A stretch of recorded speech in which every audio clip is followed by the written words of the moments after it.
புத்தக பிரியர்கள் அனைவருக்கும் இனிய காலை வணக்கம். சர்வலோக மாயக்காதல் பகுதி 6 தொடர்கிறது. எழுதியவர் தீராப்தி, வாசிப்பவர் எம் வேதநாயகி. இப்போ வாங்க கதையில் என்ன நடக்குதுன்னு பார்க்கலாம். அதுக்கு முன்னாடி நம்ம சேனலை இன்னும் சப்ஸ்கிரைப் பண்ணாமல் பார்த்துக்கிட்டு இருந்தீங்கன்னா இப்போ சப்ஸ்கிரைப் பண்ணி வச்சுக்கோங்க. ஏன்னா இதுக்கு அடுத்த தொடர் நான் அப்லோட் பண்ணும்போது உங்களுக்கு நோட்டிஃபிகேஷன் வரும். அதுக்காக நீங்கள் சப்ஸ்கிரைப் பண்ணி வச்சுக்கிறோங்க. பக்கத்தில் உள்ள பெல் ஐக்கானையும் ப்ரெஸ் பண்ணிக்கோங்க. இப்போ வாங்க கதையில் என்ன நடக்குதுன்னு பார்க்கலாம். விளையாடும் காலமெல்லாம் வீட்டில் முடங்கி கிடந்த அந்த கொடூர காலங்கள் கண்கள் முன் நிழலாட தன்னை பெற்றவர்கள் ஏன் அனாதையாய் வீசிவிட்டு சென்றனர் என அவன் எண்ணிடா நாட்கள் இல்லை. ஏகாந்த தூரத்தில் தெரிந்திடும் மலைமகளின் உச்சியை பார்த்து கொண்டிருந்தவனின் கண்கள் திடீரென ஒளிர்ந்தடங்க காற்று வீசிய வேகத்தில் கீழே தள்ளப்பட்டு மீண்டும் எழுந்து நின்றான் ஆதியந்த். அவன் விழுந்த வேகத்திற்கு எழுந்து சத்தத்தை கேட்டு உறக்கம் கலைந்து பதறி ஓடி வந்தான் விதுஷ். டேய், எதடா போட்டு உடைச்ச? ஆதியந்த். நான் உடைக்கலடா, இதுதான் என்னை தள்ளிவிட பார்த்துச்சு. எதுடா? தோ நம்மளை சுற்றி சுற்றி வருதே அதுதான். எதுடா என பதறி போய் விதுஷ் அவனை சுற்றி பார்க்க, எருமை, அவன் காத்த சொல்கிறான்டா என கண்களை கசக்கி கொண்டே வந்தான். கரெக்டாக சொல்கிறான் பாரு என் மச்சான். விதுஷ். வாயில் வருது நல்லா. ஆதியந்த். எது வார்த்தையா? விதுஷ். இல்லை, வாந்தி, இரத்த வாந்தி. மரியாதையாக போய் தூங்கிடு என அடித்து துரத்த அவனும், நான் ஸ்விம்மிங் பூல் போகிறேன், நீ வரியாடா என கத்தி விட்டு ஓடினான் அவன். விதுஷ் நிலவை யோசனையோடு பார்த்து கொண்டிருந்த ருமேஷை நெருங்கினான். ருமேஷ். காலம் நெருங்கிடுச்சோன்னு பயமாக இருக்குடா. விதுஷ். நாமளே பயந்து அவனை தூண்டி விட்டுற கூடாதுடா. நடுக்குறதை நம்மளால் மாற்ற முடியாது. வருடங்கள் கடந்தாலும் நீண்டு வந்த மாயக்கட்டுக்கள் இந்த பௌர்ணமியோட மறைய ஆரம்பிச்சிருக்கும் ருமேஷ். அதனால தான் விழிக்கலைகள் அவனுங்களோட அனுமதி இல்லாமலே வெளிப்படுது. அவனுங்க இதை எப்போ கற்றுக்குவானுங்கன்னு தெரியலை. ஆனால் கூடிய சீக்கிரமே பெரிய ஆபத்து நெருங்குது என கூறிக்கொண்டிருக்கும் போதே நிலவை சுற்றி இருந்த மேகங்களை கிழித்து கொண்டு வந்தது ஒரு பருந்து. அதன் சத்தத்தில் சட்டென திரும்பிய இருவரும் அதை காண விதுஷின் தோளில் வந்து அமர்ந்த பருந்து அவன் காதை கடிக்க, ஆச் என காதை தடவி தன் நண்பனை தடவிவிட தன் நண்பனின் வருடலில் அகமகிழ்ந்தது விதுஷின் குட்டி பிராணி வசு. விதுஷ். டேய் வசு, விசு எங்கடா என கேட்டதும் வசு மேலே பார்க்க ஒரு ரெக்கை உடைந்து மறு இறக்கையால் மெதுவாய் பறந்து வந்து கீழே விழுந்தது ருமேஷின் குட்டி பிராணி விசு. இவர்கள் மூவரும் அதை நெருங்க ருமேஷ் அதை தூக்கி அதன் ஒரு பக்க இறக்கையில் வெள்ளி நிற கோடு ஒன்று வடுவாய் விழுந்திருப்பதைக் கண்டு விதுஷை கண்டு விஞ்ச் வெள்ளன் என்றான். விதுஷ். என்ன நடந்துச்சு வசு என வசுவை பார்க்க மேல் நோக்கி பறந்த வசு அதன் இரு இறக்கைகளையும் சுழற்றி காற்றோட்டம் அதிகமுள்ள இடத்தில் அழுத்த அங்கே ஒரு சுழல் போல் உருவான வடிவத்தில் மெல்ல மெல்ல ஒளி எழும்பி காட்சிகள் தென்பட்டது. மஞ்சள் வர்ணம் பூசிக்கொண்டு வீழ்ந்து கிடந்த அந்த மாலை தருணத்தில் இறுகி வீற்றிருந்த பள்ளத்தில் வேகமாய் சென்று கொண்டிருந்தது அந்த 4 மோட்டார் வண்டிகள். சீரான வேகத்தில் தங்களது வாகனத்தை ஓட்டிக்கொண்டு ஊட்டியை நோக்கி பயணித்து கொண்டிருந்தனர் நமது 2ஆம் மணி நாயகன்கள். ருமேஷ். என்ன வசு சொல்ல வர? விதுஷ். எல்லாரும் இங்கே வந்துக்கிட்டு இருக்காங்களா என தீவிரமாய் கேட்க வசுவும் விசுவும் ஒரே நேரத்தில் தலையாட்டினர். ருமேஷும் விதுஷும் ஒரே நேரத்தில் ஒருவரொருவர் பார்த்து கொள்ள இருவரும் ஒரே நேரத்தில் ருத்ராஸ் என்க அவர்களின் எண்ணத்தை பொய்யாக்காது ஊட்டியின் சில்லென்ற குளிர்ச்சியான செம்மண்ணில் தன் காலை பதித்திருந்தான் ருத்ராஸ். ஒரு சில நொடிகளில் ருமேஷின் மொபைல் ரிங்காக அதில் ருத்ராஸின் பெயர் பளிச்சிட தெரிய இவர்களை அதை கண்டு கொள்ளாமல் பார்த்து கொண்டே இருக்கும்போது அது கட்டானது. அங்கு தார்ச்சாலையில் தன்னை இடிப்பதை போல் வந்த லாரியிலிருந்து கன நேரத்தில் தன்னை இழுத்தவரிடம் நன்றி கூற திரும்பியவன் அங்கு நின்றிருந்தவனை கண்டது மனதில் மின்னல் வெட்ட நின்றான் ருத்ராஸ். தன் முன் ஒரு மாஸ்க் அணிந்து கொண்டு தலைக்கு மறைவாய் ஒரு தொப்பியையும் அணிந்து கொண்டு ட்ரவல் பகுடன் நின்றவனின் தோளிலும் உடையிலும் இருந்த மண்ணை தட்டி விட்டு நின்றது நம் மிதுன். ஓகே தானே பாஸ், அடிபடலையே என இவன் கேட்க ருத்ராஸோ ஏதோ மின்சாரம் பாய்ந்ததை போல அப்படியே நின்று கொண்டிருந்தான். மிதுரன். டே மிது, என்னாச்சு என பைக்கில் அமர்ந்தவாறு கத்தியவனை மெல்ல நோக்கிய ருத்ராஸ் மீண்டும் உறைந்தான். மிதுன். தோ வரேண்டா என அவனிடம் சத்தமிட்டவன் ருத்ராஸை பார்க்க தன் நிலையை விரைவிலேயே பெற்ற கொண்ட ருத்ராஸ், அதான் தேங்க்ஸ், அடிபடலை. மிதுன். ஓகே பாஸ், நீங்கள் எதுமா பேசலையேன்னு கொஞ்சம் பயந்துட்டேன் என்றான் புன்னகையுடன். ருத்ராஸ். It's okay. நீங்கள் இந்த ஊரா என கேட்க, இல்லையே பாஸ், ஊட்டிக்கு இப்போதான் ஃபர்ஸ்ட் டைம் வந்திருக்கேன். ருத்ராஸ். ஓ ஓகே. ஹோட்டல் அட்ரஸ் கேட்க தானே? அட்ரஸ் சொல்லுங்கள், நான் என் பிரதர்ஸ்கிட்ட கேட்குறேன். ருத்ராஸ் என கூறவும் பிரகாசமான முகத்துடன், அட நாங்களும் அதே ஹோட்டலுக்கு தான் போகிறோம், எங்கள் கூட வாங்க, நம்ம ஒன்றாவே போகலாம். ருத்ராஸ் இல்லை இல்லை இல்லை. மிதுன், அட வாங்க பாஸ், முன்னாடியிலேருந்து பாட்டு கிளஸில் இருக்கிற மாதிரி இழுத்துக்கிட்டு கமான்யா என இவன் சொல்ல சொல்ல கேட்காமல் மற்ற நாயகன்கள் இருக்கும் இடத்திற்கு அழைத்து சென்றான் மிதுன். மிதுன் யாரோ ஒரு புதியவனை அழைத்து வருவதைக் கண்ட 7 புன்னகையுடன் ஹாய் என்றனர். ருத்ராஸ் ஹாய். அருண், என்னடா வந்து அரை மணி நேரம் கூட ஆகல, அதுக்குள்ளே புது ஃப்ரெண்டு பிடிச்சிட்டியா? மிதுன், ஆமாடா, நம்ம ஹோட்டலில் தான் இருவரும் தங்க போகிறாரு.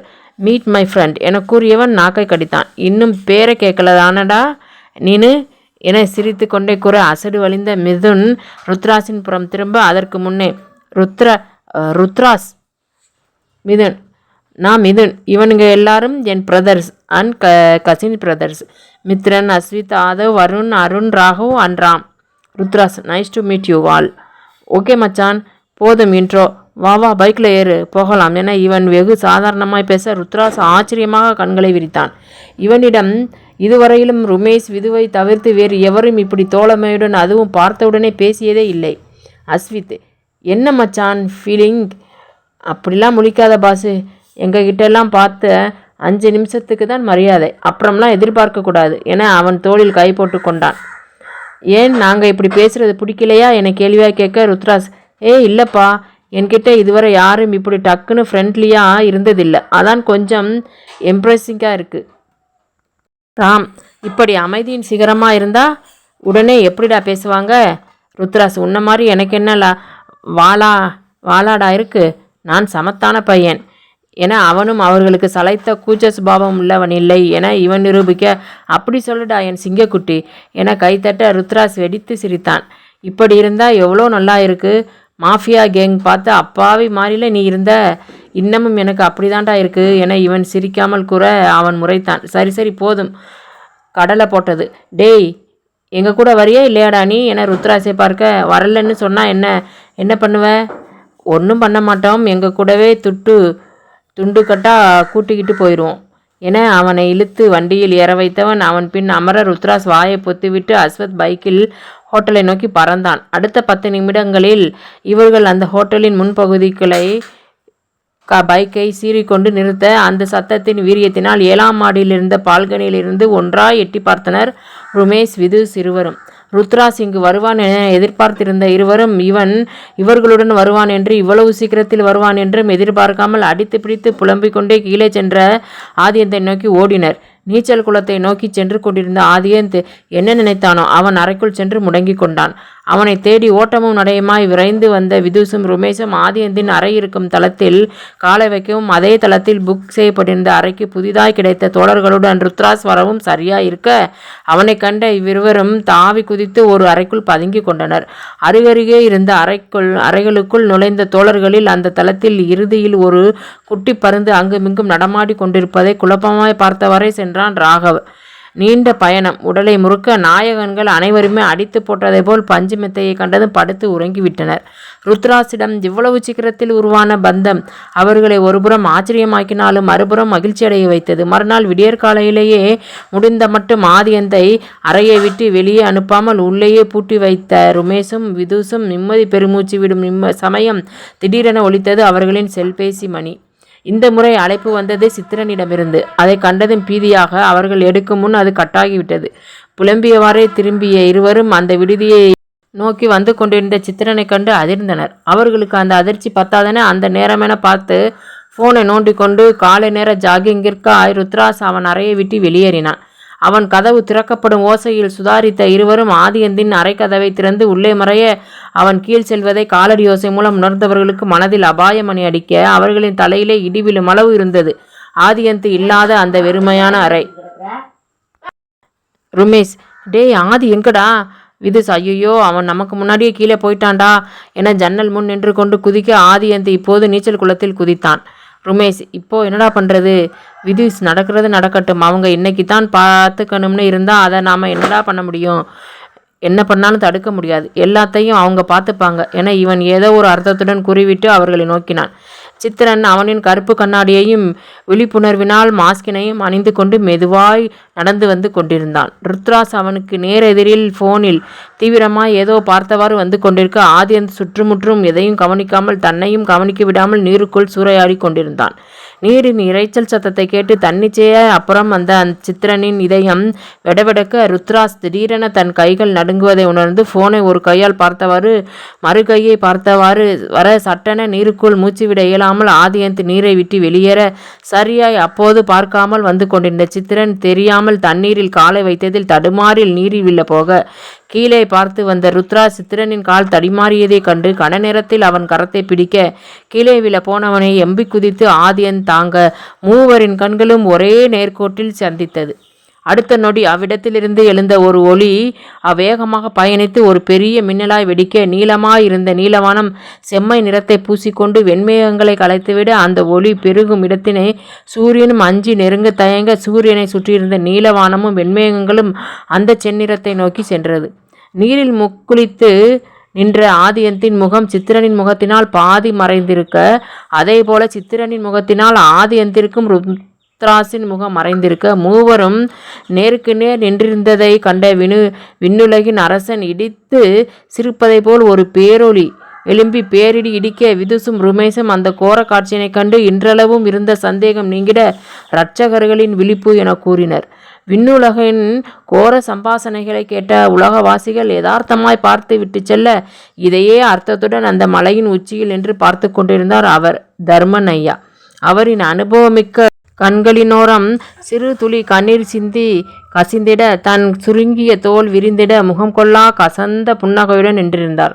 அந்த இடியின் சத்தத்திலும் உடலில் உணர்ந்திடாது தொடர்ந்து தீண்டிய மின்சார இணைப்பு உடலை சிலிர்க்க அத்தோடு கண்களை ஒளிரச் செய்தது. ஆதியந்த் மற்றும் ருத்ராஸ் இருவரின் கண்களிலும் ஒளிரும் ஒளியையும் இருவரும் பார்க்க இயலாமல் போக மூவரும் மின்னலின் ஒளியில் ஒருவரை ஒருவர் பார்க்க இயலாமல் எழுந்து நின்றார்கள். சரியாய் ஒருவரை ஒருவர் கூட காணாமல் தேங்க்ஸ், இட்ஸ் ஓகே, ஜாக்கிரதையா போங்க என்ற கூறிவிட்டு மூவரும் 3 திசையில் பிரிந்து சென்றனர். சித்திரன் வெயில் விழும் திசையிலும் ருத்ராஸ் நீச்சல் குளம் உள்ள திசையிலும் ஆதியந்த் அதிக காற்றோட்டத்துடன் கருமேகங்கள் சூழ்ந்திருந்த திசையிலும் செல்வது மகாவம்சத்து மாவீர கோவன்களின் நிழல் போல் காட்சியளிக்க இறுகியிருந்த இதழ்களும் உச்சரித்தது அப்பெயரை. அதிரதீர வம்சத்து மகா வீர்ச்சன்கள். இம்மூவரையும் மாடியில் உடற்பயிற்சி செய்தவாறு பார்த்து கொண்டிருந்த மற்ற நாயன்கள் டேய் ருத்ரா என கத்த மூவரும் ஒரே நேரத்தில் நிமிர்ந்து பார்த்தனர். ருத்ராஸ் என்னடா என மேலே பார்க்க இருடா நாங்கள் கீழே வரோம் என்கவும் வேறுபுறம் திரும்பி நின்றிருந்த சித்திரனும் ஆதியந்தும் அவரவர் வழியில் நடக்கச் செல்ல வருண் பாஸ் உங்களையும் தான் 2 பேரும் போகாதீங்க என இவன் கத்த அவர்களும் நடையை நிறுத்திவிட்டு திரும்பி நின்றனர். வெயிலின் தாக்கத்தினால் ஆதியந்தின் முகம் ருத்ராஸின் முகமும் கலரடிக்க ருத்ராஸ் என்ன நினைத்தானோ உடனே அவன் மாஸ்கை எடுத்து மாட்டிக்கொள்ள ஆதியந்த் ஒரு டவலை எடுத்து அவன் முகத்தையும் துடைத்தவாறு தலையை துவட்டி கொண்டிருந்தான். கீழே வந்தவர்கள் மூச்சினை வாங்க அவர்களின் பெரும் மூச்சினை கேட்ட சித்திரன் என்னாச்சு, எதுக்கு கூப்பிட்டீங்க? இருங்க பாஸ், மூச்சு வாங்கிக்கிறோம். ஆதியந்த் எங்களை ஏன் அதுக்கு நிற்க சொன்னீங்க? அஸ்வித் அட இரேன்யா மூச்சு முட்டுதில்ல. ருத்ராஸ் அப்புறம் என்னத்துக்கடா இவ்வளோ வேகமாக ஓடி வந்தீங்க? ராகவ் உங்கள் 3 பேரையும் பார்த்தப்போ எங்கேயோ ஒன்றா பார்த்த மாதிரியே இருந்துச்சுடா.